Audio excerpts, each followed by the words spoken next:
दोस्तों, जो सेबी का नया सर्कुलर है म्यूचुअल फंड को लेके, उसका असर अब स्टॉक पर किस तरीके से पड़ा है, इसी के बारे में हम लोग इस वीडियो में बात करने वाले हैं।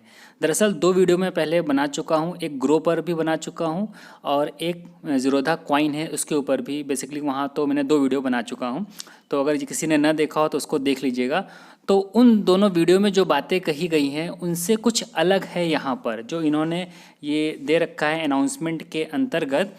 तो इसीलिए मैं ये वीडियो बना रहा हूँ, क्योंकि मुझे कुछ थोड़ा सा यहाँ पर अलग मैटर लग रहा है। तो चलिए देखते हैं कि क्या चीज़ें इन्होंने यहाँ पर बता रखी हैं। तो यहाँ पर तो आप लोगों को मैं पहले भी बता चुका हूँ, आप लोग जान भी चुके होंगे कि 1 जुलाई से सारी चीज़ें बदल चुकी हैं। आप पूल अकाउंट का इस्तेमाल नहीं कर पाएंगे। इन्होंने यहाँ पर पूल अकाउंट की जगह इस्तेमाल किया है अप स्टॉक वैलेट का, यानी कि जहाँ पर आप लिंक बैंक से पैसा ट्रांसफ़र करते हैं और अप स्टॉक में पैसा पड़ा रहता है, उसे ये अप स्टॉक वैलेट बुला रहे हैं। तो यहाँ पर देखिए, जो मुझे नई चीज़ मिली है वो आपको मैं सीधे बताता हूँ।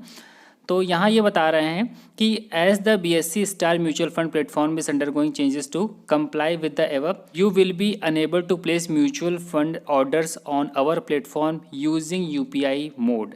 तो ये मुझे एक अलग सी चीज़ लगी, जबकि मैंने देखा कि ग्रो में और ज़ीरोधा कॉइन में भी आप UPI के द्वारा तो पेमेंट कम से कम कर पा रहे हैं और नेट बैंकिंग का भी ऑप्शन है। हालांकि कॉइन में अभी नेट बैंकिंग, मेरे केस में मेरा ICICI बैंक लिंक है, तो वहाँ पर वो पेज ओपन नहीं हो रहा है। मैंने ट्वीट भी किया है और मैंने ज़ीरोधा में टिकट भी रेज़ किया है, तो अभी उसका कोई रिप्लाई नहीं आया। रिप्लाई आएगा तो मैं उसके बारे में आपको किसी वीडियो में बताऊँगा।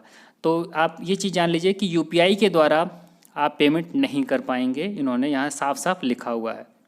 और जो सेकंड पॉइंट है, देखिए ये भी मज़ेदार है।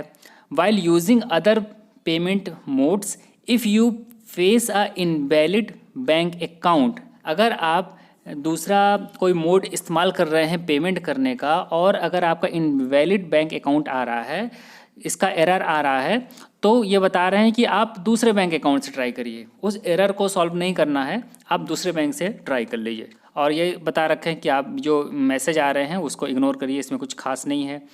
और यहाँ पर इन्होंने बता रखा है कि BSE स्टार म्यूचुअल फंड से इन लोग जो है बात कर रहे हैं और इस चीज़ को रिजॉल्व करने का प्रयास कर रहे हैं।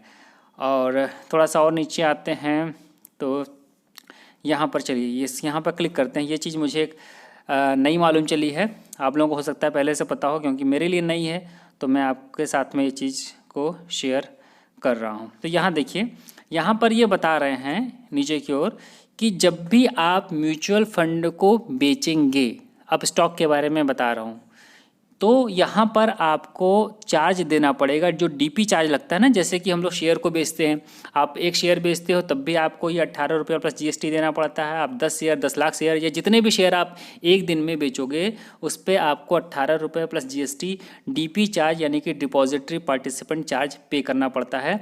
तो यह चार्ज आपको, जब आप म्यूचुअल फंड्स की यूनिट्स को रिडीम करेंगे, तो ये चार्ज आपको इस कंडीशन में भी देना पड़ेगा, म्यूचुअल फंड वाले केस में भी।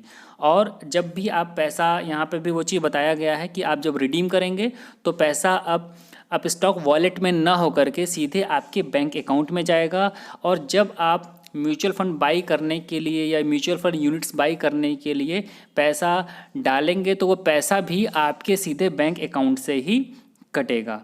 तो ये चीज़ मेरे ख्याल से आपको क्लियर कर लेनी चाहिए और जान लेना चाहिए। साथ में आप ये भी जान लीजिए कि जो 18 रुपये प्लस GST कट होगा, ये आपके अप स्टॉक वॉलेट से कट होगा, ना कि आपके बैंक अकाउंट से। इसके अलावा कुछ इसमें ऐसा कुछ खास नया चीज़ नहीं है जो कि मैंने पहले वाले वीडियोस में कवर ना किया हो। आप लोग उन वीडियो को देख सकते हैं और बाकी सारा चीज़ सेम ही है।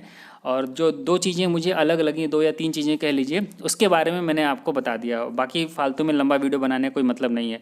तो जिन लोगों का अब स्टॉक के बारे में था कि यहाँ पर कैसे होगा, तो वो मैंने यहाँ पर बताने का प्रयास किया है। अब इसको मैं प्रैक्टिकल इसलिए नहीं आगे समझा पा रहा हूँ क्योंकि अब स्टॉक के अंदर जो मेरा डीमैट और ट्रेडिंग अकाउंट था वो मैं क्लोज़ करवा चुका हूँ और मैं कई बार ट्वीट कर चुका हूँ कि कब वो रीओपन होगा। तो उन्होंने रीओपन डीमैट और ट्रेडिंग अकाउंट का जो कॉन्सेप्ट है वो बंद कर रखा है, और कब करेंगे वो बार बार उनका ट्वीट यही आता है कि हम आपको फर्दर इसका नोटिफाई करेंगे, हम इसको रीओपन वाला प्रोसेस जो है उसको चालू करेंगे। तो अब मुझे मजबूरी है कि एक कोई अब स्टॉक अकाउंट खोलना पड़ेगा, जिससे कि अब स्टॉक से संबंधित भी मैं वीडियोस बना सकूं और आप लोगों के साथ में शेयर कर पाऊँ। तो दोस्तों इस वीडियो में इतना ही, मिलते हैं नेक्स्ट वीडियो में, तब तक के लिए नमस्कार।